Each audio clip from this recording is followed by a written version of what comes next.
Hello, and welcome to Smarter by Midnight, your little sanctuary at the edge of the cosmos. Tonight, we're going to be taking a peek into the other worlds, namely, into the esoteric dimensions lying behind mirrors. If you're having fun along the way, remember to subscribe or share this video with a loved one who likes to fall asleep to the wonders of the universe. Now, late at night, when the house is quiet, you catch your reflection staring back. It looks like you, moves like you, smiles when you smile. And yet, doesn't it sometimes feel like it's waiting? Not just copying, waiting. Think about it. A mirror is the most ordinary magic we live with. A flat sheet of glass, a thin coating of silver, and suddenly the world doubles. Your bedroom becomes two. Your hand becomes two. Even you become two. But what if that's not just a trick of light? What if, instead of reflecting, the mirror is revealing? A hidden universe pressed right against ours, separated by nothing more than a polished surface? Imagine leaning in closer and noticing something's off. The reflection doesn't move in perfect sync. Your smile lingers half a second too long. Your eyes blink just a fraction late. And in that hesitation, you realize, this isn't a reflection at all. It's another you. A version that writes with the other hand. That turns screws the opposite way. That zips a jacket from the left side, not the right. A version of you that lives in a world built from the same physics. But tilted, skewed, reversed in ways so subtle they're almost invisible. Almost. If such a world exists, then mirrors aren't just glass. They're gateways, borders we mistake for reflections. And tonight, we're going to test them. We'll step through the science of symmetry, where the universe decides left is not the same as right. We'll explore how molecules, galaxies, and even the tiniest particles reveal a preference that could make a mirror world unlivable for us. And along the way, we'll use imagination to build the rules of crossing over. What survives, what breaks, and what it would really mean to shake hands with yourself through the glass. So take one last look at your reflection. Is it you, or someone almost you? Tonight, we'll find out. Before we step deeper, take a moment to join this journey with me. We work hard to bring you stories that blend wonder with science, designed to calm your mind while stretching it just a little wider. If you'd like more nights like this, more questions, more mysteries, more quiet explorations, subscribe, so you don't miss the next doorway we open together. So let's slow down. Before we imagine mirrors as gateways, we have to understand what they really do. Because the ordinary truth of mirrors is already stranger than it seems. Most of us carry this simple belief. Mirrors flip us left and right. Raise your right hand, and the reflection raises its left. Wave to yourself, and the figure waves with the opposite hand. Part your hair on one side, and the reflection parts it on the other. That's what we've always said, isn't it? Mirrors swap left and right. But pause for a second. Really think about it. If mirrors are flipping left and right, why aren't they flipping up and down too? Why does your reflection not stand on its head every morning while you stand upright brushing your teeth? Why does the ceiling remain the ceiling in the glass, and the floor remain the floor? It doesn't add up. Something about that explanation has always been off. You just never slowed down long enough to notice. Here's the real trick. Mirrors don't swap left and right at all. They swap front and back. They flip the direction facing into the mirror, pushing it backwards, like folding the world through itself. Imagine walking into a long hallway, and instead of continuing forward, the hallway folds you back the other way, reversing the direction you came from. That's what a mirror does to every point in space. It reverses the axis pointing into the glass. And yet, your brain insists on telling a different story. Why? Because your body is symmetrical. You have two hands, two eyes, 2 feet. So when you watch the reflection raise the other hand, your mind interprets it as a left-right flip, even though the mirror never touched left or right. It only touched depth. Let's make this clearer with examples. Take a book and hold it up to the mirror. Every letter appears reversed, like a secret code written in some alien alphabet. Hello becomes Ola. Why? Because the mirror flipped the front-back direction. The side of the letter closest to the mirror gets pushed backward. The farthest part comes forward. To your brain, that feels like a sideways swap, but it's really depth in disguise. Now here's a fun trick. Tilt the book upside down, then hold it to the mirror. Suddenly, the words are readable again. Why? Because when you flipped the book, you also flipped the axis your brain uses to compare directions. The mirror is still just flipping front back, but now your perspective interprets it differently. The brain gets confused, then suddenly satisfied. Try another one. Stand in front of the mirror with a shirt that has text on it. Notice how the text is unreadable in the glass. But if you take a transparent sheet, write a word on it backward, and hold it up, the mirror reveals it correctly. The mirror didn't fix anything. It just faithfully flipped front to back. You prepared the trick in advance. Even more curious, try pointing north if you know where it is. In your room, maybe north is to your right. Face the mirror and point north with your right hand. Your reflection also points to its right, which in your perspective looks like it's pointing south. But is it? Not really. In the geometry of the mirror's world, the reflection is still pointing north. The glass didn't betray the direction, it betrayed your expectation. This is the first rule of mirror logic. Mirrors don't lie, but our brains mistranslate their language. And this raises deeper questions. If mirrors only flip front and back, what happens to space itself if the mirror were more than a surface? If you could walk through, would every molecule of your body invert along that same axis? Would your heart be on the wrong side? Would words in books always come reversed? Would time itself feel mirrored? The strange thing is, you already know the answer, because you've lived with mirrors all your life. You've just never slowed down to ask the right questions. Think back to childhood. Standing in a hallway, holding a flashlight, bouncing a beam into the mirror. Didn't you ever feel as though the light was traveling into their world, not just bouncing back into yours? The ray enters, hits the glass, and retreats. But from their side, from the side of the reflection, it looks like the ray is shining forward into their space. Who's to say which story is the right one? Or take the classic mirror maze. You reach for a hallway, and the glass insists it exists, though it doesn't. Step the wrong way, and your nose reminds you. But in those few seconds before collision, your body swears the path is open, the room is real, the depth is infinite. Isn't that the definition of a gateway? That your body half believes the invitation, even while your mind protests. The more you look, the less ordinary mirrors seem. Every bathroom glance, every shop window reflection, every mirrored sunglasses lens is quietly teaching you a geometry of worlds. We dismiss it as vanity or habit, but really it's training. Training to understand symmetry. Training to question perception. Training to suspect that the surface might not be the end. So the next time you stand before a mirror, don't just see a reflection. See a portal that folds the world back on itself.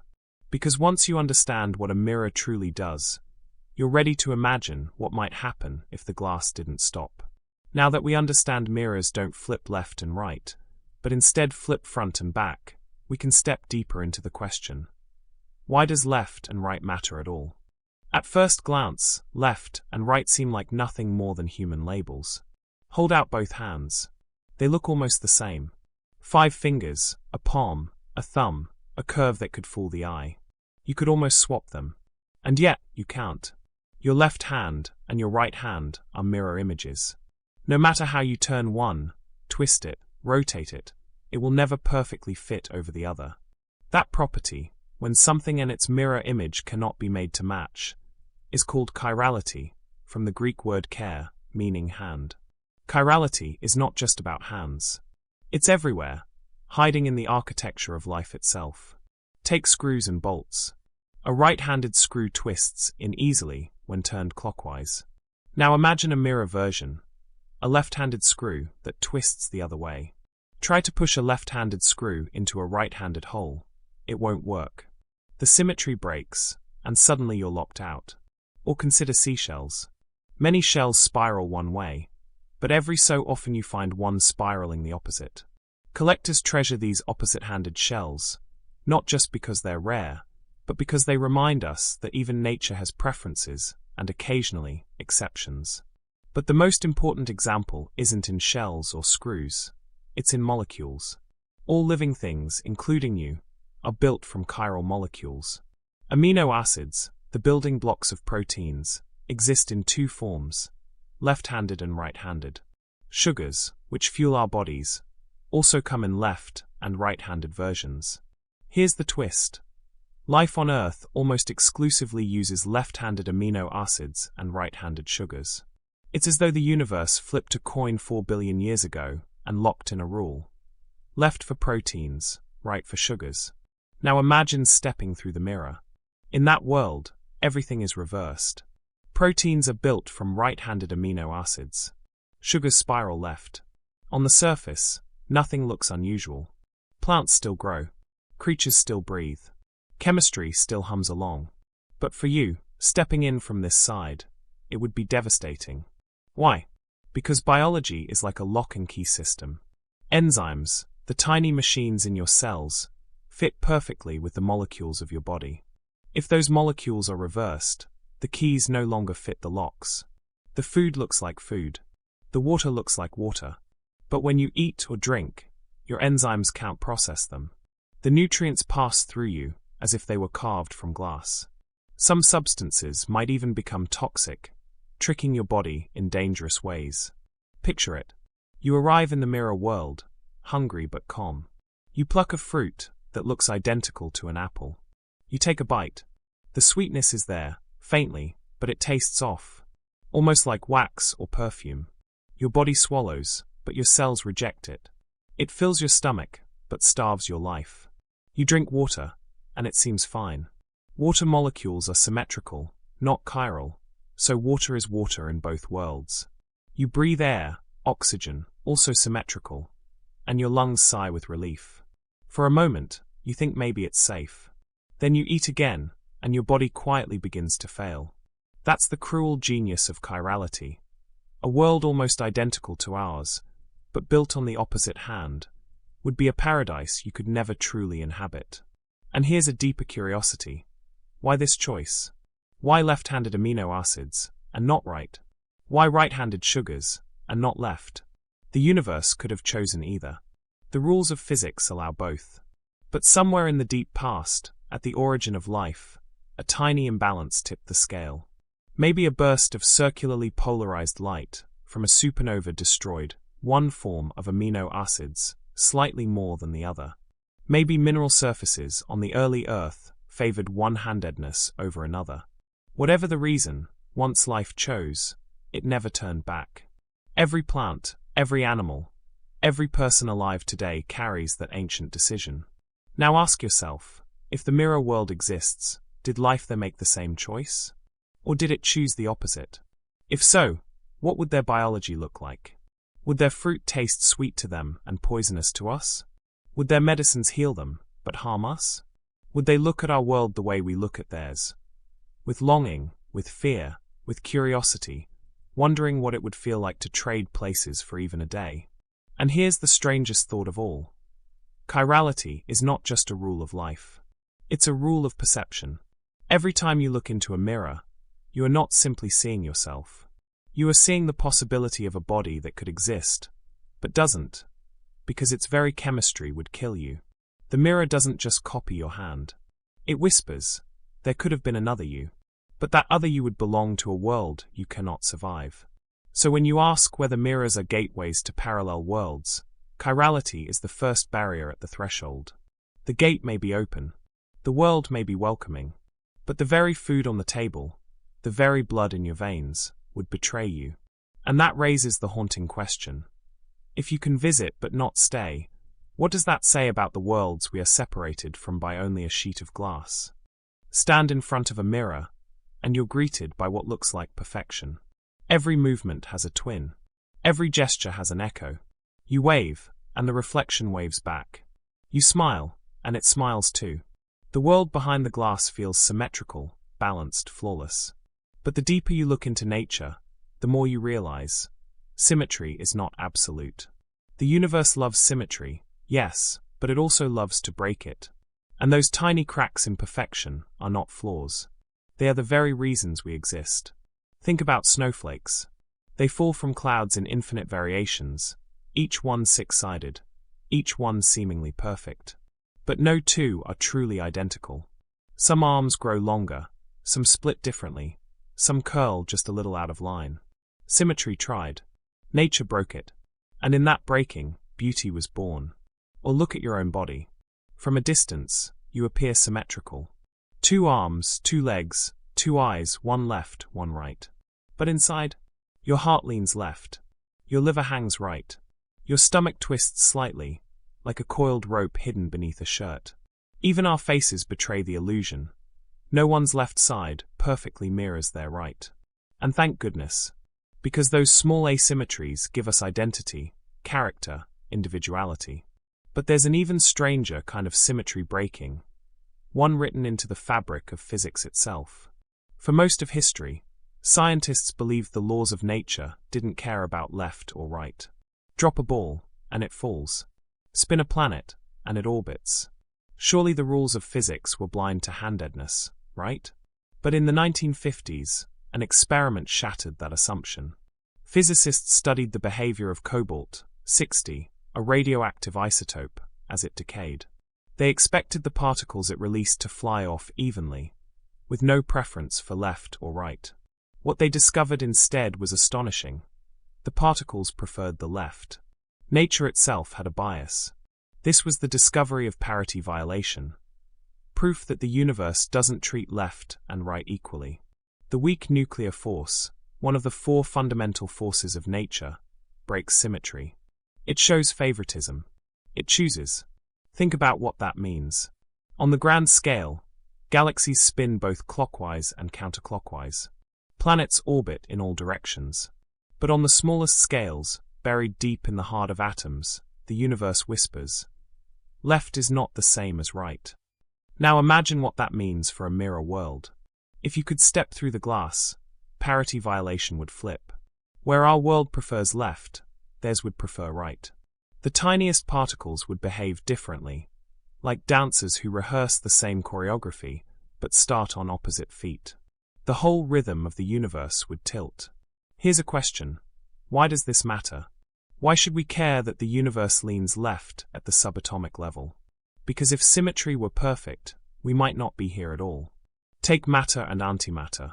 When the universe was born in the Big Bang, physics predicts they should have been created in equal amounts, perfect mirror twins.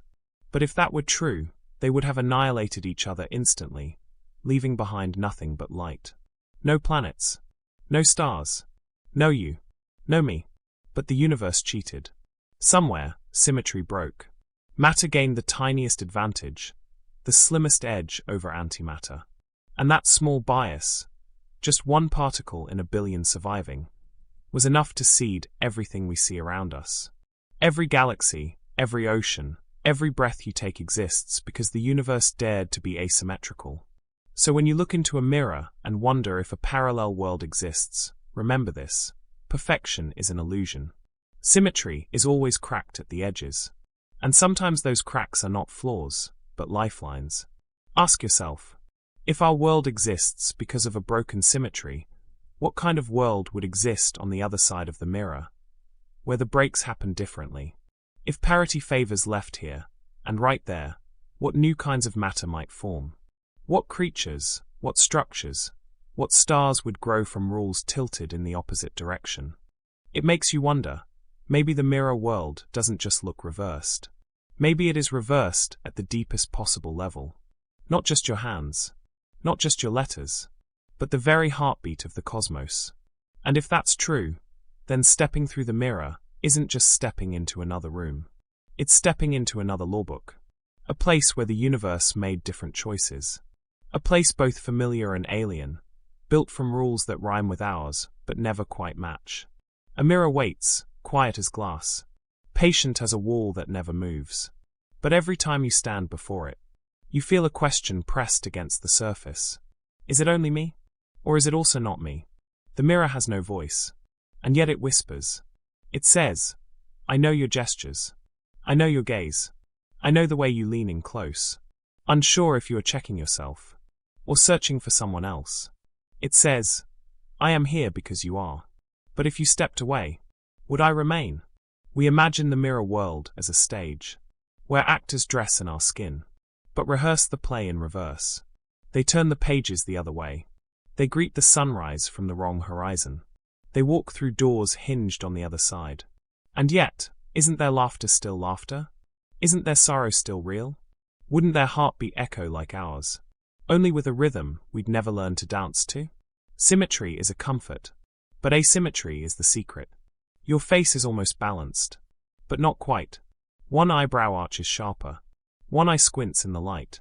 The flaws are not flaws. They are signatures. Proof that perfection is not the point. The point is difference. The point is identity. So too with mirrors. They promise balance. But balance is never whole. A mirror world would be different. And in its difference lies its truth. Imagine standing at the glass. Your palm presses forward. Their palm presses back. Two skins touching. But never touching. You are certain it is you. Until the eyes blink too late. Until the breath clouds the surface half a second after yours. Until you realize the delay is not mechanical, but intentional. And then the thought takes root. Perhaps I am not the original. Perhaps I am the reflection. And the one behind the glass is real. Mirrors hold paradox like water holds a ripple. Look closely enough, and the stillness trembles. Step closer, and your shape distorts. Step too close, and you vanish entirely. Who is in control? The figure you see, or the one you count? There are legends of mirrors as gateways. Stories whispered by children before sleep. Of stepping through silver pools into kingdoms that rhyme with ours. There are fears too. Tales of reflections that move first. Of eyes that don't belong to you. Of voices trapped behind the sheen. Waiting for a chance to borrow your mouth. But maybe the truth is gentler. Maybe a mirror is not a threat, but an invitation. Not an enemy, but an equal. Another you, trying just as hard. To understand the mystery of being doubled. If you could walk through, what would you take with you? A book, knowing its words would reverse? A key, knowing the lock would not agree? A song, trusting the notes to remain true? Or would you step empty-handed, trusting yourself to be enough? Trusting that even reversed, the soul has no orientation? And if they could walk into your world, what would they bring you? Would their apple taste of wax? Would their medicine wound instead of heal? Would their poems rhyme backwards? A music you almost understood, but couldn't sing? The mirror, patient as always, does not answer. It only reflects the question. Do you belong here, or there? Or in both? Or in neither? 7 billion people stand before mirrors every day. 7 billion faces doubled. 7 billion souls rehearsing the same performance. Wondering, silently, if they are alone. And somewhere, if symmetry has cracks, and cracks open doors, perhaps there is another 7 billion, each standing before their own glass, each whispering the same questions, each asking if the world they see is the real one, or if the real one lies beyond the surface. A mirror is honest, and a mirror lies. It gives you back what you give, but not quite. It shows you yourself, but slightly wrong. It feels like truth, and feels like trick, at the same time. Perhaps that is why we keep returning to it. Not to fix our hair or straighten our collar, but to stare into the riddle of repetition. To remind ourselves that even the most familiar image can still carry mystery. So tonight, as you listen, let the mirror be more than glass. Let it be a poem, a verse written not in ink, but in reflection. A reminder that every symmetry hides a story, and every story hides another story, just behind it. And maybe, just maybe, the reflection you see tonight is not yours at all.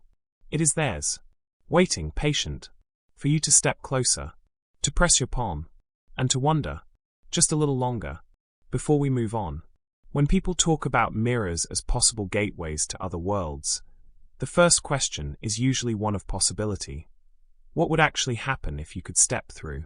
Science fiction often imagines mirrors as magical doors that lead seamlessly into another reality. But if we take the idea seriously, even as a thought experiment, we need rules. A portal, by definition, doesn't just transport you. It has to respect, or at least interact with, the laws of physics. So what would those laws look like for a mirror world? The first rule is conservation. In our universe, nothing gets a free pass when it comes to energy and momentum. If you threw a ball at a mirror, and it somehow passed through, the ball wouldn't simply stop. It would continue moving in the mirror world with the same speed and direction, except now defined relative to that world's coordinates. The same would apply to you. If you stepped through with a certain pace, your momentum would carry you into the other side. A portal can't erase or invent motion. It can only redirect it. The second rule concerns orientation. Mirrors flip front and back, not left and right. But to our perception, that front-to-back reversal feels like a sideways swap. If the mirror is truly a gateway, your body would not come through unchanged. Instead, it would be inverted along the axis of depth. In practical terms, this raises uncomfortable questions. Would your heart, normally resting slightly to the left, now appear on the right side of your chest? Would all of your organs rearrange, matching the reversed biology of the mirror world? If they didn't, you might find yourself incompatible with the rules of that environment. Even something as trivial as tools could betray you. A right-handed screwdriver or a standard zipper would no longer work correctly, because everything in that world would be designed in the opposite orientation. The third rule is information. Words, numbers, and symbols all rely on order, and that order is disrupted by mirrors. In the mirror world, text on a page would appear reversed. Road signs would be unreadable, and even your own handwriting would look alien. Communication would require adaptation. Perhaps you could rely on ambigrams, symbols that read the same in both orientations, or palindromes, which remain unchanged in reflection. Without such adaptations, even basic literacy would become a barrier between worlds. The fourth rule applies to design. Human environments are built around assumptions of handedness. Traffic systems, tools, musical instruments, and everyday objects all reflect a subtle bias toward either the left or the right. Crossing into a mirror world would mean encountering a society structured around the opposite assumptions. Playing the violin, driving a car, or even writing in a notebook could feel frustrating and unnatural. The smallest details of daily life would remind you that you are not at home. The fifth and final rule is identity. If another version of you exists in the mirror world, meeting them would be more unsettling than comforting. They might share your memories, but those memories would have unfolded under slightly different rules. Their dominant hand might be your weaker one. Their preferences might tilt in directions opposite yours. They would resemble you in every way that counts, but those subtle differences would build up into someone who feels like both yourself and a stranger at the same time. Altogether, these rules remind us that the concept of a mirror portal is more than a storybook fantasy. It is a framework for asking what it means to live in a world built on assumptions we rarely question. How much of your identity depends on your environment being designed for you? How much depends on the biology you carry inside?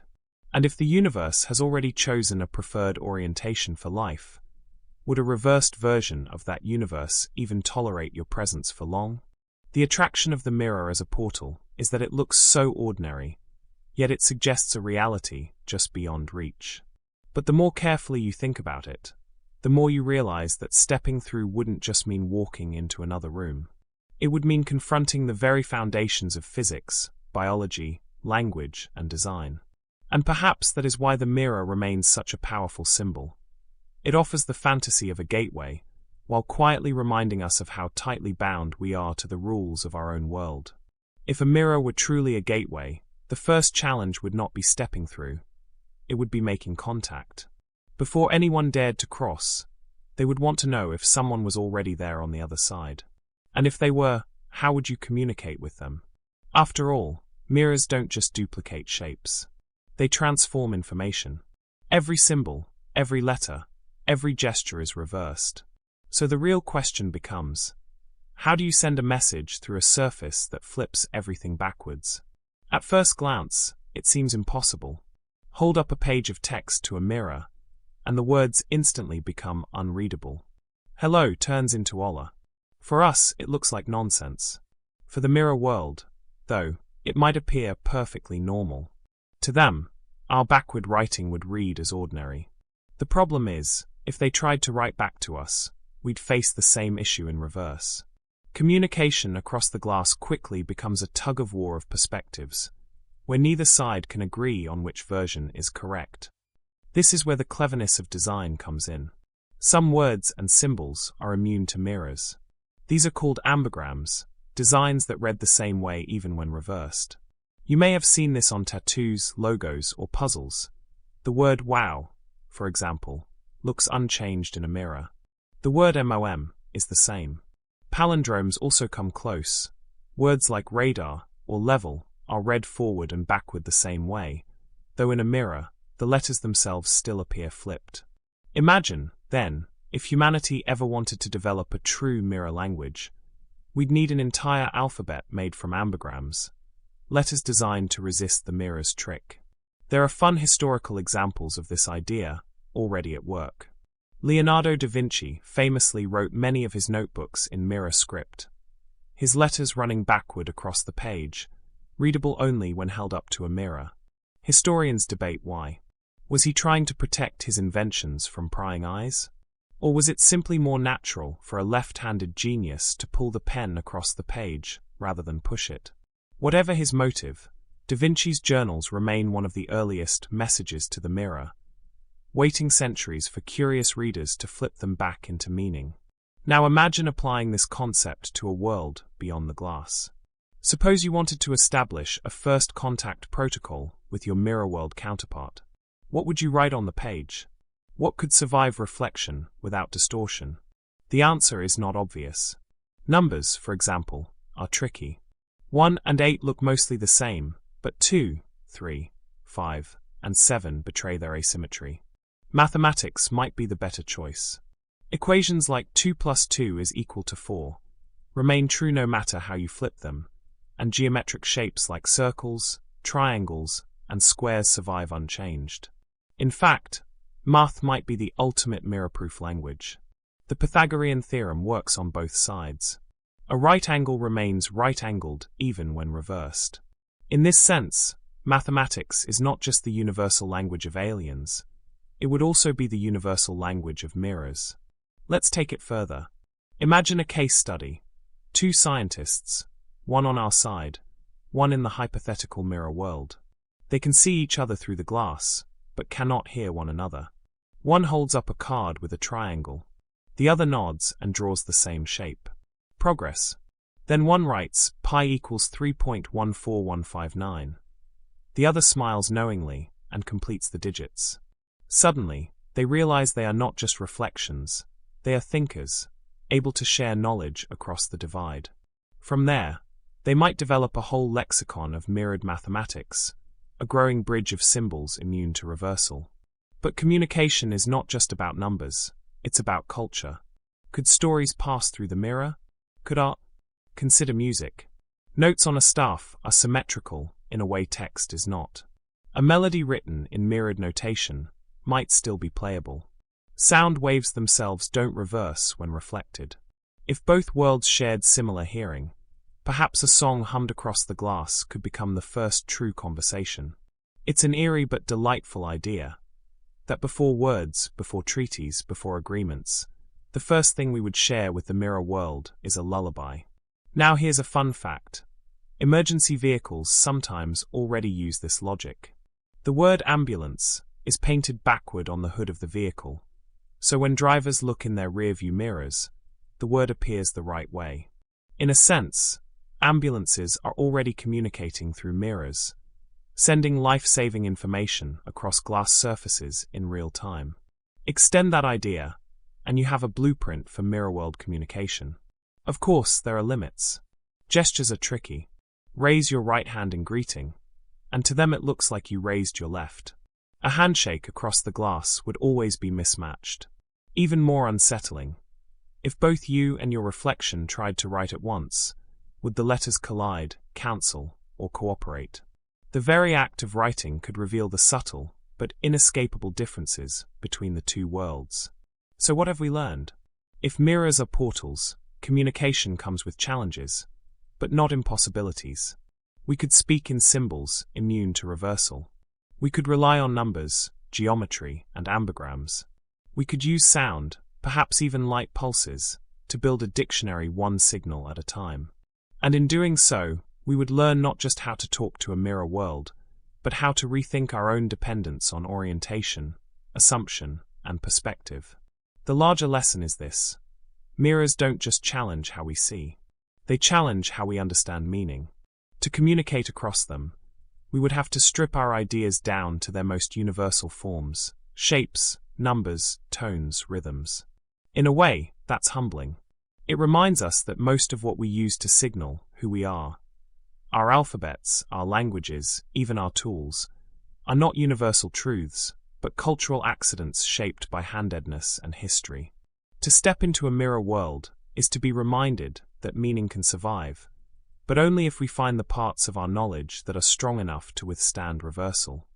And maybe that is the most important message of all. Mirrors don't just reflect our image, they reflect our assumptions. They show us how fragile communication can be, but also how resilient ideas become when stripped to their essence. If a message can survive the mirror, perhaps it can survive anything. By now, we've imagined mirrors as more than glass. We've pictured them as doorways, explored what might happen if we crossed over, and even considered how to send a message across. But the question lingers: could such a world actually exist? Could there really be a parallel universe on the other side of the mirror, not just as fantasy, but as physics? It sounds impossible, but here's the twist. Scientists have asked this very question. Not about mirrors specifically, but about something they call mirror matter. Mirror matter is a bold idea in physics. It proposes that alongside all the particles we know, electrons, protons, neutrons, there might exist a hidden mirror set of particles. These mirror particles would obey the same basic laws of physics, but interact only faintly, if at all, with our world. To us, they would be invisible. No reflection, no glow, no touch, but they would still exert gravity. Why propose such a strange idea? Because it might help explain one of the biggest mysteries in science: dark matter. Astronomers have long known that galaxies spin too fast for their visible stars and gas to hold together. Something unseen must be providing extra gravity, keeping galaxies from flying apart. We call that something dark matter, and it makes up about 85% of the universe's mass. But what if dark matter isn't some exotic new particle? What if it's simply matter in a hidden, mirror world, interacting gravitationally with ours, but invisible to our telescopes? It's a tantalizing thought. Perhaps the mirror universe isn't just imagination. It's a candidate for solving one of science's greatest puzzles. Let's make this less abstract. Imagine you're holding a cup of tea. You see the liquid, the rising steam, the weight in your hand. Now imagine the cup has a twin in the mirror world. It's just as real, just as heavy, but you can't feel it, because the atoms that make it up don't interact with the atoms of your world. You can't drink their tea, and they can't drink yours.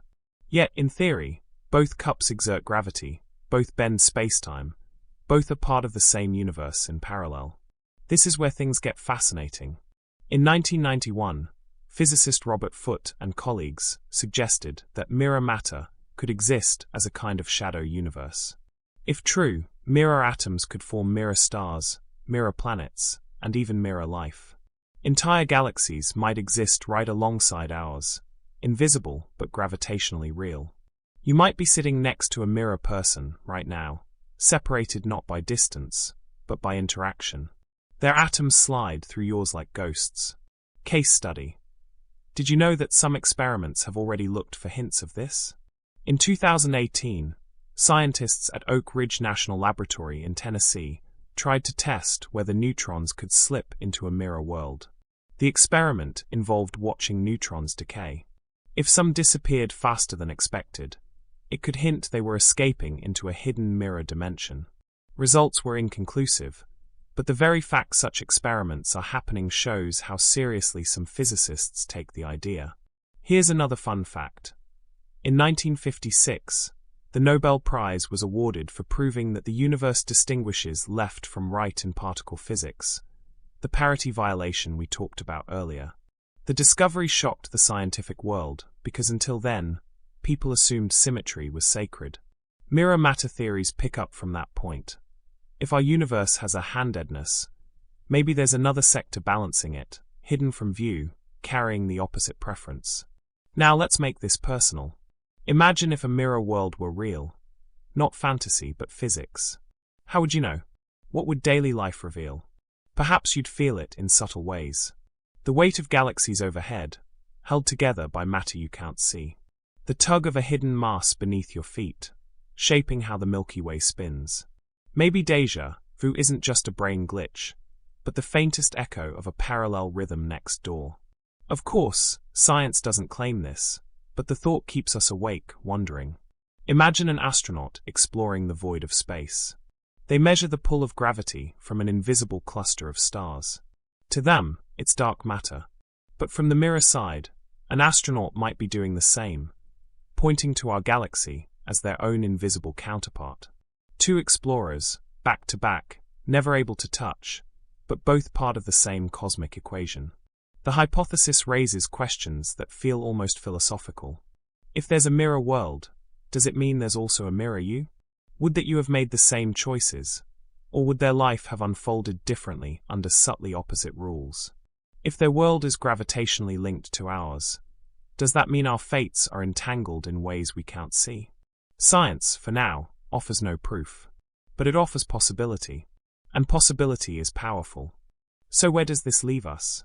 With a mirror that is not only a metaphor, not only a story, but a potential clue. A reminder that the universe is stranger than we imagine. When you look into a mirror and see yourself, it may just be glass. But in the back of your mind, you know there are scientists who wonder if beyond that reflection is an entire hidden cosmos. One that shapes our own, silently, invisibly, always there. The mirror becomes more than a household object. It becomes a symbol of a universe with layers, reminding us that what we see is never the whole story. When people first hear that a mirror might be a gateway, they imagine it like a doorway. You step through and arrive somewhere else. But the strangest gateways in physics don't open like doors. They open through information.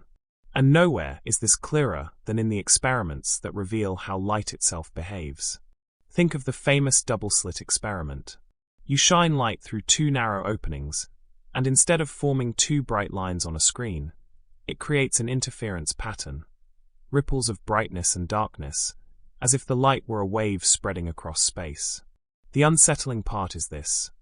Send the photons one at a time, and each still seems to know about both slits. They interfere with themselves. They act like they traveled two paths at once. Only when you set up a detector to ask, which slit did the photon go through, does the pattern collapse. The act of knowing changes the outcome.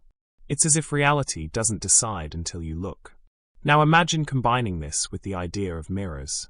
What if the world behind the glass isn't just reflecting your body, but your knowledge? What if every time you learn something, every time you fix a path in place, your reflection locks into step with you, while the unlived alternatives drift quietly into the mirror world? You might never see them, but in some sense, they could still exist, carried away like shadows you cannot catch. Physicists actually devised a test for this. It's called the quantum eraser experiment. In one version, a particle passes through a slit, and a detector records which path it took. Predictably, the interference pattern vanishes. Knowledge collapses possibility. But if you erase that information before observing it, the pattern reappears, as though the universe restores the wave of alternatives. It's like reality rewinds and says, "Since you chose not to know, I'll give you back the world of possibilities." This is where mirrors make a fascinating metaphor. What if, on the other side of the glass, the erased information still exists? What if the mirror world is where unchosen paths play out, where particles continue traveling both slits, where outcomes we never saw still unfold? From our side, those paths are gone. From theirs, maybe they're still alive. Picture this as a story. You stand before a mirror, holding a coin. You flip it, and it lands heads. That's what you see. But in the mirror world, maybe it landed tails. Both outcomes happened, but only one is visible to you. To them, your win is their loss, and their loss is your win. The mirror doesn't just copy your image. It balances the books of possibility. Here's a fun fact. Mirrors and quantum experiments both play tricks with symmetry. When you place two mirrors facing each other, you get an infinite hallway of reflections. Each one is slightly dimmer, slightly distorted, until it fades into darkness. But what if each of those reflections wasn't just an image? What if each was a branching version of you? Worlds sliding away from one another, still connected by the geometry of light. Infinite mirrors become a visual parable for infinite possibilities. Now add another scenario.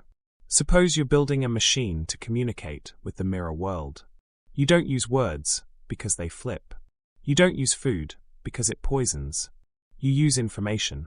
You shine photons into the mirror and deliberately scramble the witchpath data. To you, the interference pattern returns. But on their side, it may be the reverse. They see the knowledge you erased. It's as though the two worlds divide labor. One keeps the facts, the other keeps the maybes. Together, they make a whole. What if that's why uncertainty feels so real to us? Perhaps the discomfort of not knowing, of living with chance, is the faint tug of our mirror twin holding onto the path we didn't take. When you fail an exam here, maybe you passed it there. When you miss a train here, maybe you caught it there. Neither side can see both stories, but each carries half the truth. This may sound like philosophy, but it's grounded in real physics. The experiments are real. The patterns are measured. What we don't know is whether the metaphor stretches further. Is the mirror world just a way of talking about probability, or is there truly another realm that holds what we've lost? Imagine if we could test it. Imagine flipping a switch on an experiment and seeing your reflection hesitate, doing something slightly different, as though guarding the outcome you erased. Imagine if the glass became less like a reflection and more like a negotiation. You get one version of reality. They get the other. The more we learn, the more the mirror stops feeling like an object and starts feeling like a question. A question about what's real, about what's possible, and about whether the world is ever as solid as it looks. Maybe mirrors don't lead us into other rooms, but into other ways of knowing. Maybe their true power isn't showing us our face, but showing us the fragility of reality itself. You wake up in your bed, but something is wrong. The pillow feels familiar, the blanket smells the same, but when you swing your legs over the side, your body hesitates. It's not the furniture, it's you. Your dominant hand feels strange. The weight of your body leans toward the side that never used to carry it. You stand up and catch yourself in the mirror, except there is no mirror anymore. This is your new world, and here everything is reversed. At first, the changes are subtle. You reach for the door handle with your right hand, but it's mounted for your left. The door opens the opposite way. It's a tiny inconvenience, the kind you might laugh at, until you realize it's not just the door. It's everything. The bathroom sink has the faucet handle swapped. Hot water is where cold should be. You twist instinctively and nearly burn your hand. The mirror world plumber built it this way because to them, it's normal. To you, it's betrayal by habit. You brush your teeth, but even this feels odd. Your dominant hand resists the rhythm you've built over decades. The strokes feel clumsy, like you're a child relearning something that should be automatic. If you're right-handed here, you're left-handed there. Imagine an entire lifetime of skills suddenly flipped. Writing, eating, throwing a ball, even the way you thread a needle, all need to be relearned. Breakfast reveals a deeper problem. The bread looks like bread, the fruit looks like fruit, but the taste betrays you. Food in this world is made of molecules reversed in chirality. Your enzymes cannot process them. The apple crunches pleasantly, but carries no nutrition. The milk is white and cool, but passes through you like water. The sweetness of honey is there, but hollow, an echo of flavor without nourishment. You are a guest in a kitchen that feeds its people, but starves you. Water, though, is safe. Its molecules are symmetrical, unchanged by mirror rules. Oxygen too. You can breathe here, and you can drink. That keeps you alive. But life is not just breathing and drinking. Without food, survival is measured in days. The mirror world welcomes your lungs, but refuses your stomach. Still you press on. Curiosity outweighs hunger. You step outside. Streets look familiar. Buildings rise, cars hum, people walk with purpose. But the details keep tugging at you. Road signs are mirrored. The text on billboards is backwards. Newspapers at a stand look like cryptic puzzles, every headline reversed. To them, this is ordinary print. To you, it's unreadable code. Imagine being literate your whole life and suddenly illiterate, unable to read even the simplest street sign. Traffic moves differently. Where you expect cars to keep right, they keep left, or perhaps, depending on your own world, the other way around. Crossing the street becomes a risk because you look the wrong way first. Habits betray you in dangerous ways. You find a cafe and step inside. The room is buzzing with conversation, but the script of life feels skewed. People stir their drinks with the opposite hand. The arrangement of tables is reversed. The clock on the wall ticks normally, but you can't shake the suspicion. Does time itself flow differently here? Of course it doesn't. But the disorientation makes you question even the constants. You order tea. It arrives steaming, fragrant. The cup feels comfortable in your hand, though you grip it awkwardly with your non-dominant side. You sip, and realize the taste is wrong again. The molecules in the leaves are mirror versions. To the locals, it's warm and soothing. To you it's bitter, strange, almost medicinal. You put it down quickly, heart heavy with the thought. Every shared meal, every cultural ritual here, would exclude you. Now imagine trying to communicate. You take out a notebook and attempt to write your name. To your eye, it looks right. To theirs, it is backwards. When they write theirs, it looks wrong to you. The simplest act of self-introduction becomes a barrier. The only bridge you find is mathematics. You draw a circle, and they recognize it. You write 2 + 2 is equal to 4, and they nod. Numbers become the shared language across the divide. The afternoon brings new challenges. You wander into a music shop. Guitars hang on the wall, but they are strung for the opposite hand. Violins are cradled under the other arm. Imagine trying to play your favorite song, only to realize every instrument demands you become the musician you never were. The rhythm of this world doesn't match your training. Its art resists you. Even money confuses you. Coins have their inscriptions reversed. Banknotes are printed backwards. Commerce itself feels like a code you cannot crack. As the day drags on, you begin to notice the people. They look like you. Their faces mirror yours, and at first it feels comforting. But the longer you look, the stranger it becomes. The swirl of their hair runs opposite. Their smiles tilt the other way. Their gestures feel unnatural, like watching a movie played backward. They are human, and yet not. And then the most unsettling thought arrives. If they are truly your mirror counterparts, then somewhere in this city is a version of you. A person with your memories, your history, your habits, but reversed. Would you find them? Would you want to? Would meeting them feel like recognition or rivalry? By evening, you are exhausted. The city has challenged you at every turn. You cannot eat, you cannot read, you cannot play music or drive safely. You are alive, but alienated. The mirror world isn't hostile. It doesn't mean you harm. It simply wasn't built for you. And yet, as night falls, you find yourself staring at the lights of the city with awe. It is so close to home, yet impossible to call home. A parallel earth that teaches you this.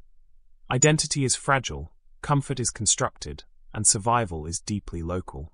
What feels natural here feels unnatural there. What feels like truth in your world feels like distortion in theirs. In the end, the lesson is simple. You can visit the mirror world. You can observe, learn, marvel. But you cannot belong. The gateway might open, but belonging is denied by the deepest rules of biology, design, and habit. The mirror is not just glass. It is a reminder that familiarity is precious, and that even a tiny reversal is enough to exile us from what we love. Hospitals and medicine. You walk into a spotless clinic, relieved by the universal smell of antiseptic and warm linen. Reassuringly the same. A nurse hands you a small white tablet for a headache. It looks ordinary, weighs the same, dissolves the same. The difference hides in the twist of its atoms. Most modern drugs are chiral. Their mirror forms can be weaker, useless, or dangerously different. Here, almost everything pharmacological is the other hand. You try to explain that saline is safe, salt and water are achiral. That oxygen masks are fine. That glucose, in your world D-glucose, keeps you alive though its mirror twin, L-glucose, tastes sweet, but won't fuel your cells. The doctors understand the chemistry, but not the stakes. Therefore nutrition is built for their enzymes, not yours. Blood transfusion? Impossible. Mirror proteins would be flagged as hostile. Even their microbes struggle to infect you. Their enzymes can't grip your proteins. But that safety is partial. Some toxins and membrane disruptors are achiral bullies that break rules. You leave with a bandage and a list of things you can accept. Water, electrolytes, oxygen, maybe certain gases for anesthesia. Everything else, vitamins, antibiotics, painkillers, turns into a chemistry exam you cannot pass. Technology, keyboards, and interfaces. Sit at a workstation. The monitor greets you with a familiar desktop that feels slippery. Icons sit where your eye expects, until you move the cursor. Mouse acceleration curves the wrong way, because your wrist's micromovements have been trained for decades in the opposite arc. The keyboard looks QWERTY enough, but your fingers misfire. Years of muscle memory were anchored to left-leaning motions that now demand their mirror. Shortcuts, copy/paste, select all, still exist, but the modifier keys live on the other side. Try scanning a barcode. The reader fails, because many symbologies encode left-right parity. Flip a QR code on paper, and some decoders choke. Orientation markers are there to prevent confusion, not invite it. On mobile, swipe gestures invert. Scroll wheels feel off because your brain expects pull to go up. Here, pull feels like pushing. The UI is not wrong, your priors are. You painstakingly type your name, and watch it render as a stranger's signature. Driving and streetscape. You rent a compact car, open the door on the opposite side, and sit with the uncanny sense that the cockpit has been rearranged by a mischievous cousin. Pedals are familiar, accelerator, brake, clutch, but your feet hesitate anyway. The shift pattern is mirrored across your body. Your right hand reaches for a gear stick that isn't there. Out on the road, every survival habit betrays you. You glance the wrong way at intersections. Roundabouts spin in the opposite direction. Overtakes happen on the side you mentally label oncoming. Street signs read backward, so you navigate by color and shape until your brain catches up. Even side view mirrors feel tricky. Your threat scan rhythm, left, center, right, must be reversed, and your peripheral timing is off by half a beat. You return the car with white knuckles and a new respect for how deeply left/right lives in your spine. Sports and games. A pickup game should be universal, but the field tells on you. In soccer, your strong foot becomes tentative. First touch angles that were automatic now drift wide. In tennis, the inside-out forehand you rely on refuses to land. Topspin mechanics feel like writing with the wrong hand. Golf clubs are racked for mirror dominance. Your swing plane collapses. Even board games conspire. You sit at a chessboard and feel something is off before you name it. The light square is on the left corner. The rules are the same, your orientation isn't. A teammate gives a left-handed high five, and you botch it. Your body laughs last. Galleries and visual culture. You wander through a museum where every brushstroke curves against your expectation.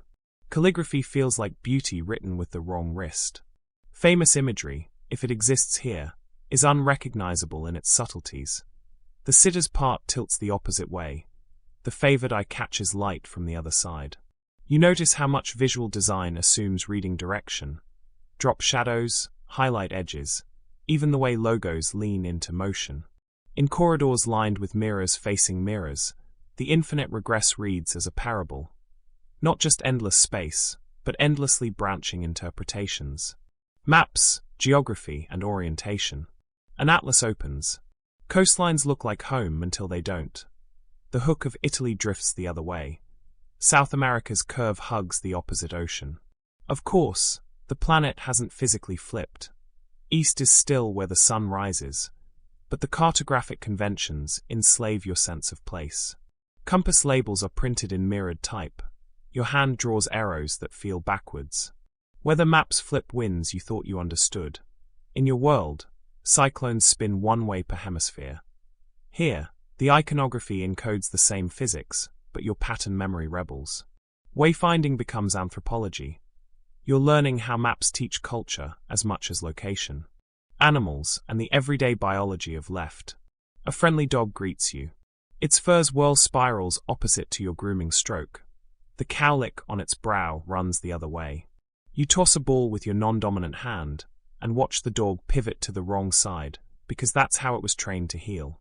At a market, you sniff herbs and catch a fun fact in real time. Some scents are chiral. Carvone's mirror twins smell like spearmint and caraway. Limonene splits into orange and pine. Your nose reports almost right and nearly wrong in alternating waves, and you suddenly realize how much of smell is molecular left versus right. Cooking in kitchens. You volunteer to help prep dinner and lose to the hardware. Jar lids tighten left. The can opener bites only if you mirror your wrist path. The spiralizer that should make ribbons insists on chewing instead. Measuring cups are familiar, but your dominant hand paws with a jitter you've never seen before. The stove's knobs increase heat when turned the other way, and your reflex to reduce a simmer does the opposite. None of this is dangerous if you concentrate. All of it is exhausting, because concentration must replace habit, over and over, task after task. Architecture, safety, and flow. Staircases spiral in the opposite direction, and you discover why that matters. One spin favors right-handed descent for balance and defense. The other favors left. Handrails meet your palm on the side your body doesn't trust.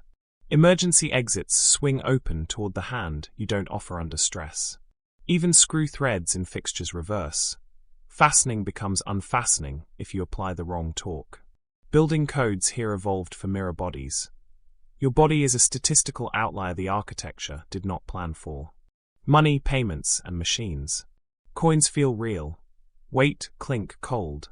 And yet counterfeit to your eyes because portraits stare the wrong way, and numerals print backward. Banknotes embed anti-counterfeiting microtext that your brain keeps trying to fix, and therefore cannot read. You tap a card at a terminal, only to realize the contactless symbol sits mirrored, and you angle the card wrong twice before the reader chimes. ATMs demand your non-dominant hand for PIN entry. Your finger stutters between mirrored columns. Currency isn't just value. It's a ritual of trust built on repeated motions you no longer own. School, literacy, and learning how to learn. Peek into a classroom and watch children write with speed and grace in a script your brain labels backwards. A teacher sketches a right triangle. The geometry is universal, but the diagram's labels march the other way. You try to copy a sentence and discover you can, if you mirror write like Leonardo. It's laborious at first, then meditative. Your hand quiets as your brain builds a new map. In a lab, students separate mirror forms of a compound, an echo of Pasteur's tartrate story, and you realize this world teaches chirality to teenagers the way yours teaches civics. As culture, not trivia. Weather, timekeeping, and public rhythms. Morning news shows a storm track curling across the sea. The physics is the same, your intuition is not. Arrowheads on wind barbs feel reversed because your eye learned flow from 1,000 graphics tilted the other way. In town squares, some clocks run counterclockwise. A design choice that matches local script direction and looks elegantly wrong to you. Transit maps place forward, where your sense of forward isn't. Platforms announce doors opening on the side you'd never stand. Public life is a choreography you don't know the steps to, even though the music is familiar. Law, documents, and identity proofs. You sign a form, and the notary rotates the paper 180 degrees, so your mirrored script becomes legible under the glass stamp. Common practice here, a routine hack to reconcile two conventions. Seals, watermarks, and holograms reveal how much security design depends on assumed orientation. Flip them, and they fail on purpose. Your passport photo looks wrong to them. Their camera booths nudge sitters, ever so slightly the other way to align facial asymmetries with their standards. Identity isn't just who you are, it's how your features lean. Rituals, etiquette, and microhabits. You reach to clink glasses and miss by an inch. Every microcorrection you've learned for social grace expects the other hand to lead. You step aside to pass someone on a sidewalk, and both of you choose the same side, then dance awkwardly in mirror. You bow and your counterpart offers a handshake. You offer a handshake, and they offer the other hand. You laugh together, realizing that politeness is a physics of bodies. Predictable, practiced, and exquisitely local. The first time you saw yourself in a mirror, you probably don't remember it. You were too young, too absorbed in learning the basic facts of being alive. And yet, psychologists tell us that those early moments, the first recognition of "that's me," are among the most important steps in building our sense of self. Mirrors are ordinary to us now. They hang in bathrooms, gyms, stores, car mirrors, and even in our pockets, hidden in the black glass of our phones. But for a human child, meeting their own reflection for the first time is not ordinary at all. It's a shock, a mystery, a revelation. Watch a toddler in front of a mirror, and you'll see this unfold. At first, they may treat the reflection as another baby, reaching out to touch, laugh, or even share a toy. Slowly, they begin to realize that the movements line up, that when they raise an arm, the other baby does too. This is one of the earliest cognitive puzzles we face, learning that the reflection is not a stranger, but ourselves. Psychologists call this moment the mirror stage, borrowing from the theories of Jacques Lacan. For Lacan, the recognition of one's reflection marks a turning point in identity. The moment when the child moves from a fragmented sense of body parts and sensations into the coherent idea of a whole self.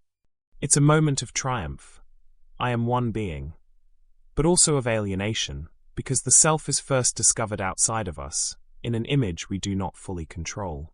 This is why mirrors are psychologically powerful. They are more than tools of vanity. They are reminders that our sense of self is built on fragile, external reflections.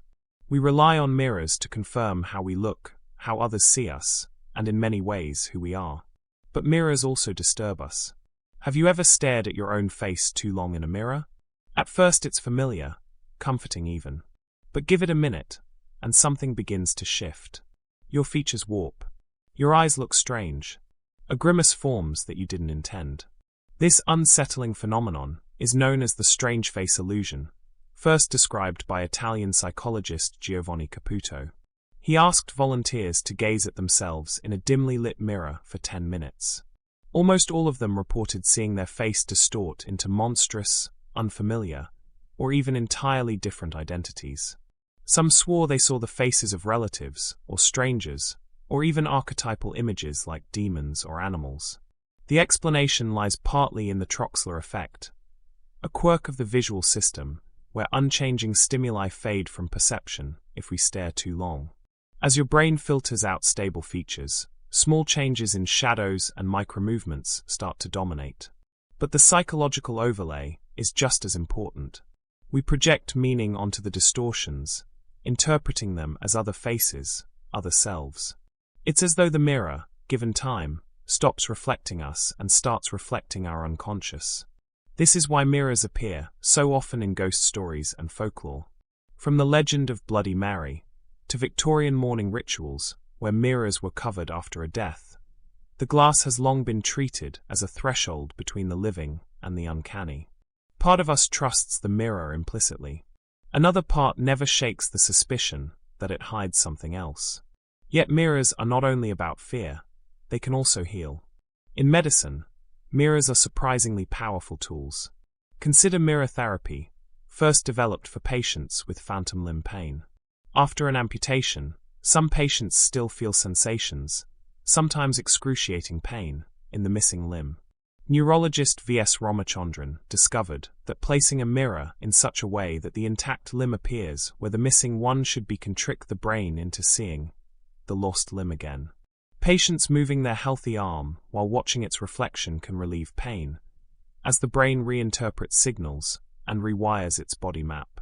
The same principle has been used in stroke rehabilitation, where mirrors help patients relearn motor skills by providing visual feedback that bypasses damaged pathways. In these cases, the mirror is not a passive reflection. It is an active partner in reshaping the brain's perception of the body. But mirrors can also harm. For people struggling with body dysmorphic disorder or eating disorders, mirrors can become tormenting devices. Instead of reflecting reality, they become screens for distorted self-image.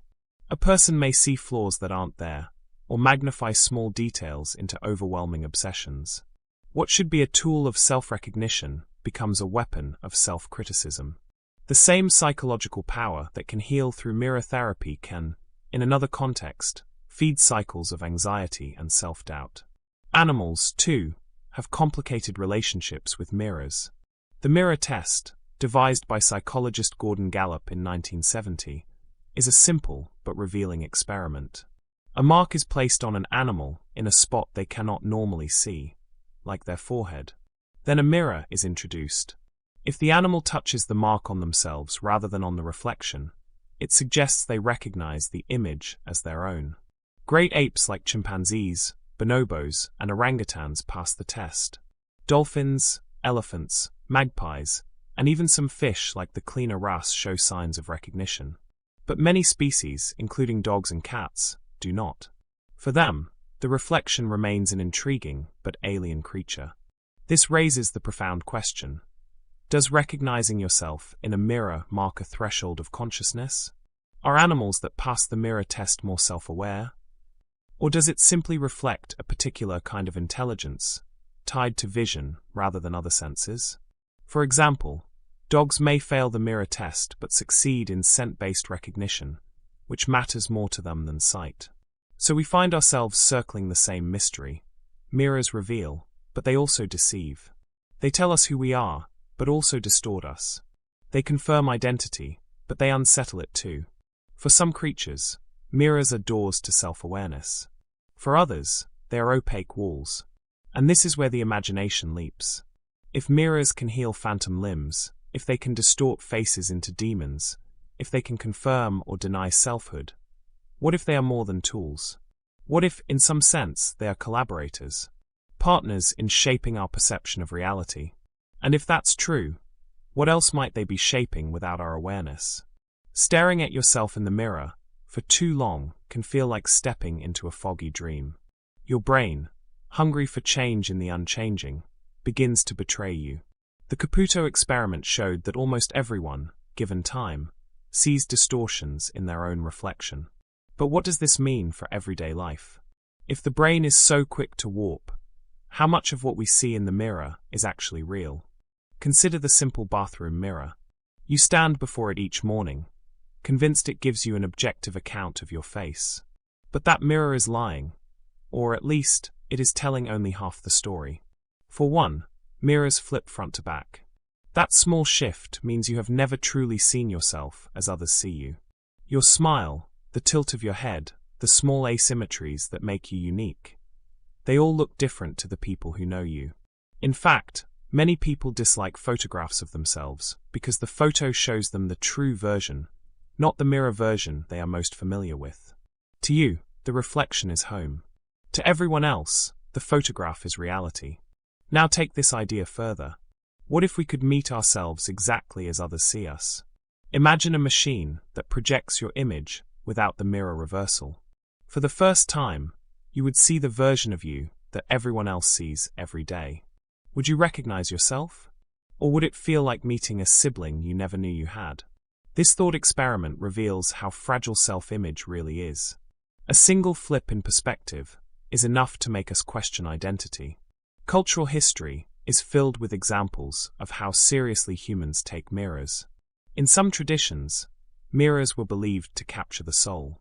Ancient Romans covered mirrors when someone died, fearing the departing soul might get trapped in the glass. In Chinese folklore, mirrors were thought to reveal spirits invisible to the naked eye. In Mexico, obsidian mirrors were used for divination, treated as windows into the spirit world. Even today, mirrors linger in superstitions. Breaking one is said to bring 7 years of bad luck, as though shattering the glass fractures not only the image but the future itself. What if these myths grew from the psychological strangeness of mirrors themselves? Imagine an ancient person, staring at a reflection in still water, watching their face ripple and shift. Without scientific explanation, How else could they understand the vision, but as a ghostly double?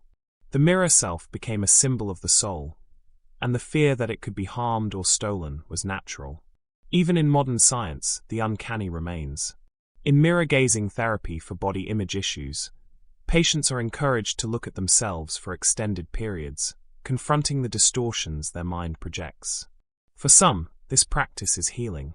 For others, it can be deeply unsettling, amplifying insecurities. The same tool, glass, can comfort or torment depending on the state of the mind that peers into it. Let's imagine a scenario. A person struggling with body dysmorphia steps into the mirror world. On our side, they see flaws that grow larger each time they look. But what if the mirror side offers the opposite?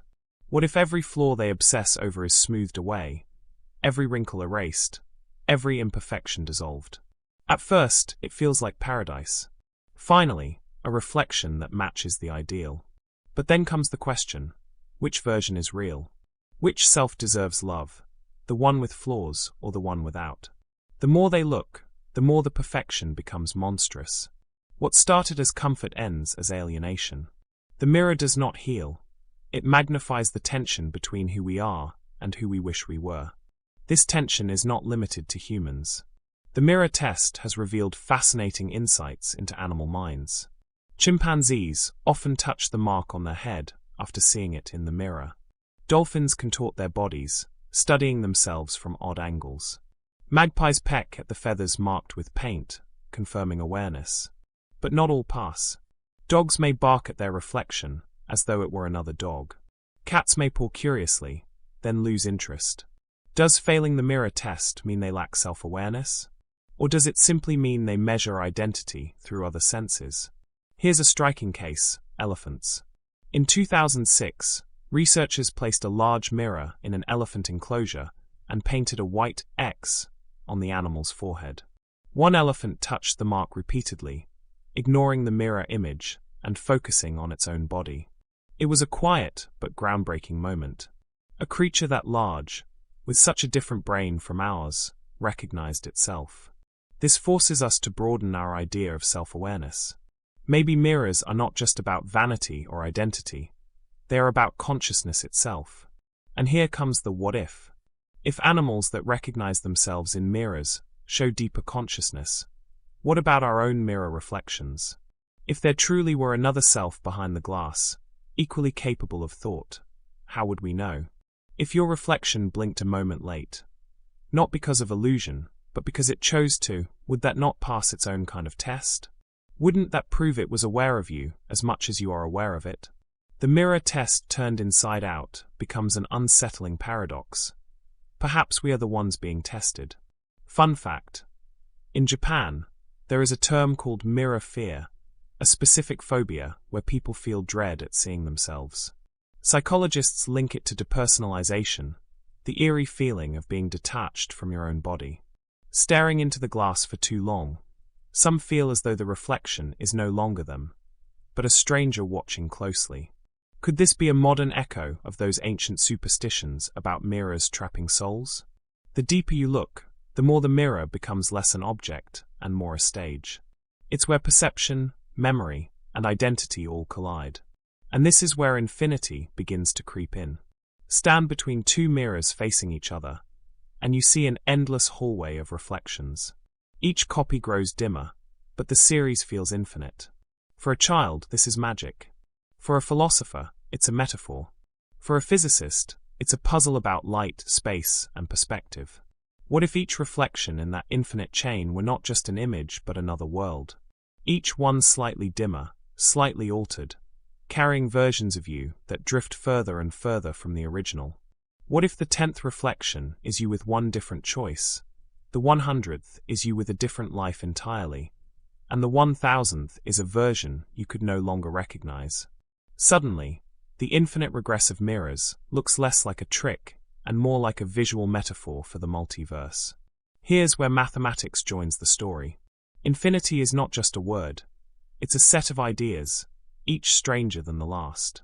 The concept of Hilbert's hotel, for example, shows how infinite sets behave differently than finite ones. Imagine a hotel with an infinite number of rooms, all occupied. A new guest arrives, and you'd think there's no space. But the manager simply moves the guest in room 1 to room 2, the guest in room 2 to room 3, and so on. Every room is still full, but room 1 is free. Infinity breaks intuition. And yet, stand between two mirrors, and you feel that break viscerally. You see infinity not as an abstract number, but as a visual reality, receding endlessly into the distance. Now pair this infinity with the psychology of reflection. What if every reflection is a psychological mirror stage in itself? Every version of you becoming aware in sequence, each one asking the same question. Am I real, or am I only the copy? Where does awareness begin, and where does it fade? At the 10th reflection? The 1000th? Or never? If mirrors can heal and enlighten, they can also unsettle and terrify. For as long as humans have lived with them, we have attached fear to the glass. Some of it comes from superstition, some from psychology, and some from the raw fact that mirrors feel just slightly unnatural. They show us a world that looks real but isn't, and our brains are never entirely at peace with that. One of the most famous examples is the legend of Bloody Mary. Children chant her name in a darkened bathroom, waiting for a ghostly face to appear in the mirror. The ritual is simple. Dim the lights, stare long enough, repeat the words, and you'll see something that isn't you. Folklore scholars suggest this myth may have grown out of real perceptual phenomena like the strange face illusion. Staring into a mirror in low light really does make people see monstrous or unfamiliar faces. In other words, the ghost might not be supernatural. It might be our own brains tricking us. But fear attaches to mirrors in other ways too. In Victorian England, after a family member died, it was common to cover mirrors in the house. The belief was that the soul of the departed could be trapped in the reflection, unable to move on. Others feared that if you saw your own reflection after a death, your soul might be drawn away prematurely. This practice, chilling as it sounds, reflected a deep psychological intuition. Mirrors don't just show appearances, they show identities. To lose control of your reflection felt like to lose control of yourself. Even today, superstitions linger. Breaking a mirror is said to bring 7 years of bad luck. Why 7?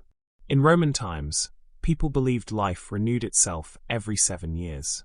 A broken reflection symbolized a broken soul cycle, condemning you until the next renewal. Whether or not you believe this, the superstition persists. People feel an instinctive shiver at shattered glass, as if a crack in the mirror were a crack in fate itself. Mirrors also appear in countless horror stories. Think of the moment in a film when the character closes the bathroom cabinet and their reflection is suddenly wrong, delayed, smirking, or absent altogether. We find this trope frightening because it violates trust. The mirror is supposed to be reliable. If it isn't, then the laws of reality themselves feel unstable. But why do mirrors frighten us so deeply? Psychologists suggest it has to do with the uncanny valley effect.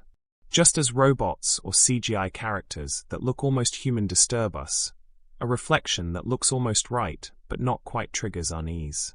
A reflection that moves a half-second late is not just a visual glitch.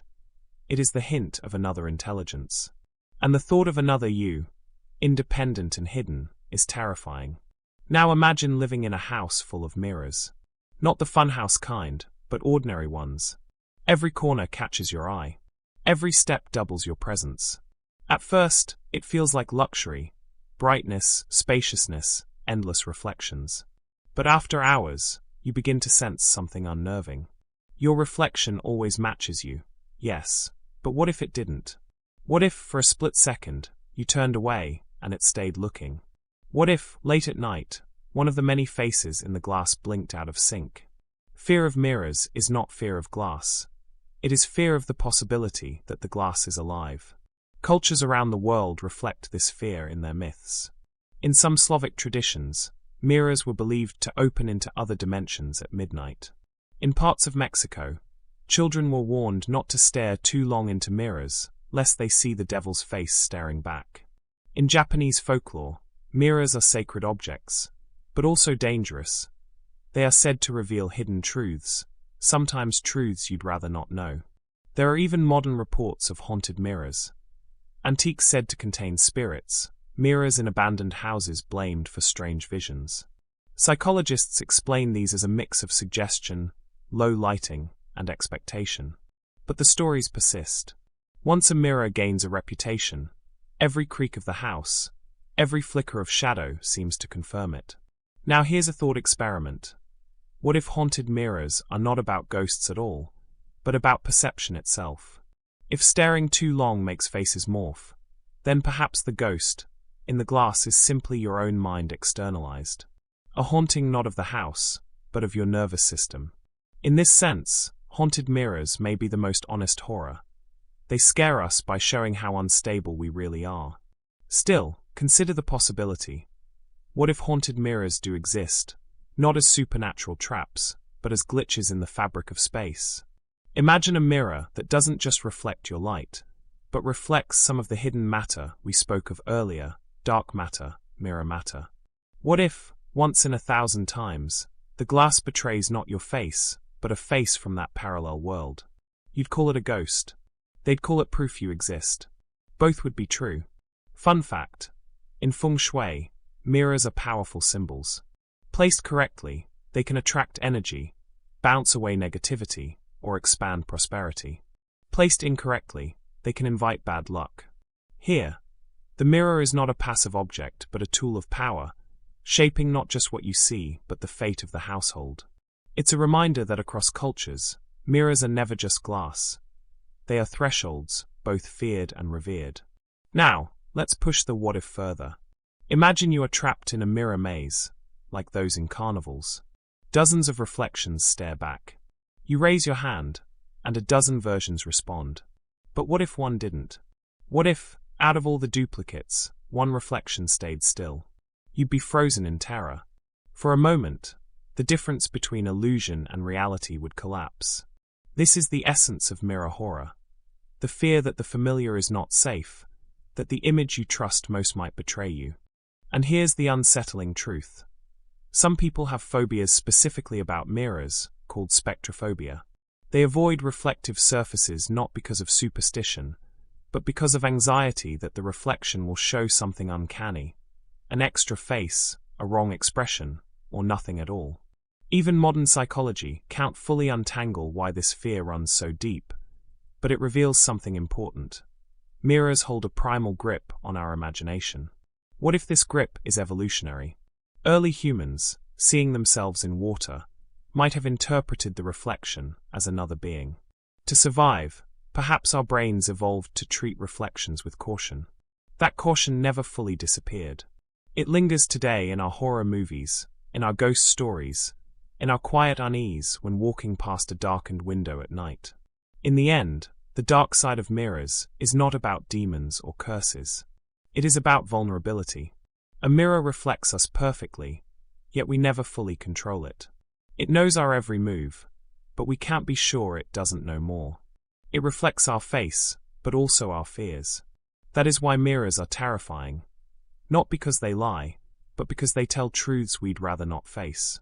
Mirrors don't just sit in our bathrooms or hang on our walls. They occupy a strange space between tool and symbol, between fact and myth. They show us who we are, but also who we are not. And perhaps that is why they keep pulling us back, because they sit on the thin edge between reassurance and fear. Think of the journey so far.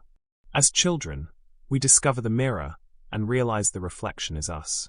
That discovery is exhilarating, but it's also alienating. For the first time, we realize there is an outside version of ourselves we cannot fully control. That first recognition plants the seed of self-awareness. It is also the seed of doubt. Later, we learn that mirrors lie in subtle ways. They flip depth, trick our eyes, and hide asymmetries. The image you see each day is not how anyone else sees you.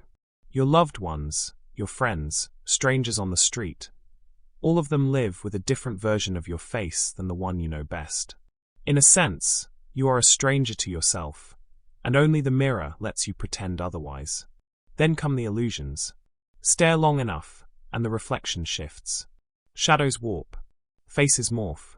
The unconscious leaks into the glass, and you wonder if the person staring back is really you. Psychologists can explain it with terms like troxler fading or dissociation.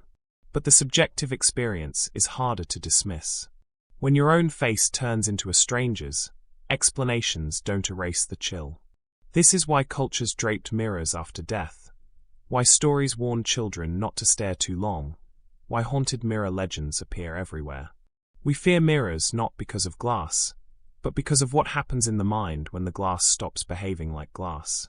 The terror is not out there, it's inside us, reflected back. But just as mirrors unsettle, they also heal. They help amputees soothe phantom limbs. They help stroke patients recover lost movement. They remind us that the brain's map of the body is not fixed but flexible, and that vision can retrain it. The same object that fuels ghost stories also fuels recovery. The same surface that can torment us with distortions can trick the brain into healing itself. A contradiction, but a useful one. And then there is infinity. Two mirrors facing each other create endless regressions, a corridor without end. Children giggle at it. Philosophers meditate on it. Mathematicians use it to illustrate the paradoxes of infinity. Psychologists remind us that each reflection is still just an image, growing dimmer with each step. But what if we allow ourselves to imagine? What if each reflection were a branching version of reality? The first reflection is you as you are. The second, you with one choice changed. The third, a cascade of differences. By the thousandth, you are unrecognizable, a stranger wearing your name. Infinity in mirrors becomes infinity in selves. And here is where psychology meets physics. When we imagine parallel worlds, we often lean on the language of quantum mechanics or cosmology. But perhaps the first parallel world we ever encounter is our own reflection. It looks like us, but reversed. It moves like us, but slightly delayed in memory. It reassures us daily, but it unnerves us at night. It is the simplest, most accessible model of another world. What if that is why mirrors frighten us so deeply in horror?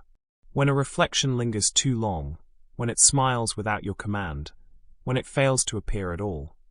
These tropes cut so deeply because they challenge the fragile boundary of identity. They whisper, maybe there is another you, right behind the glass. Maybe they are not under your control. Maybe they are waiting. And here's the ultimate what if. What if reflections think too?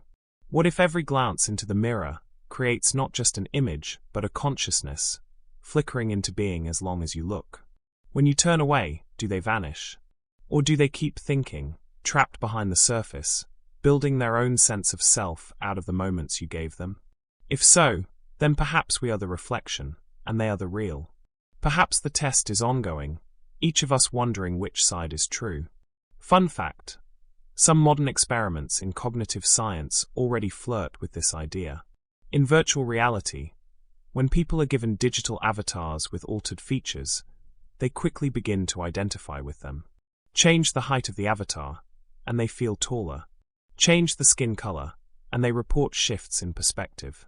The brain adopts the reflection as self, even if it doesn't match. If that can happen with pixels, why not with mirrors?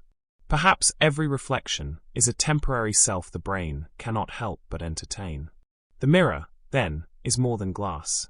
It is a psychological crucible. It is where children discover themselves, where patients heal themselves, where cultures project their fears, where myths are born, and where infinity peeks through. It is also where we face the possibility of parallel worlds. Not abstract theories, but embodied metaphors staring us in the face every morning. In the quiet horror of the mirror, we realize how fragile identity is. In its quiet beauty, we realize how endlessly rich consciousness can be. The mirror reflects both, because both live in us.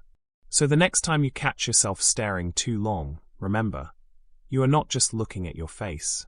You're looking at psychology itself, at self-awareness, at history, myth, and infinity layered into one surface. And if, for a fleeting second, the reflection looks back with its own intention, ask yourself this: who is reflecting whom? So we arrive back where we began, standing before a mirror. It hasn't changed. Just a piece of glass with a thin layer of silver. But you have changed. You now know it doesn't simply flip left and right. it flips depth. You know your reflection is both you and not you, a twin that exists only when you look. You know that molecules, physics, psychology, and even myths all bend around this simple surface. And maybe, just maybe, mirrors are more than reflections. They are reminders of infinity, of fragile identity, of the possibility of worlds that touch ours but never meet. They carry both quiet horror and quiet beauty, and they return both to us in equal measure. Tonight, when you glance at your reflection before bed, linger for just a second longer. Notice the details. Notice the familiarity.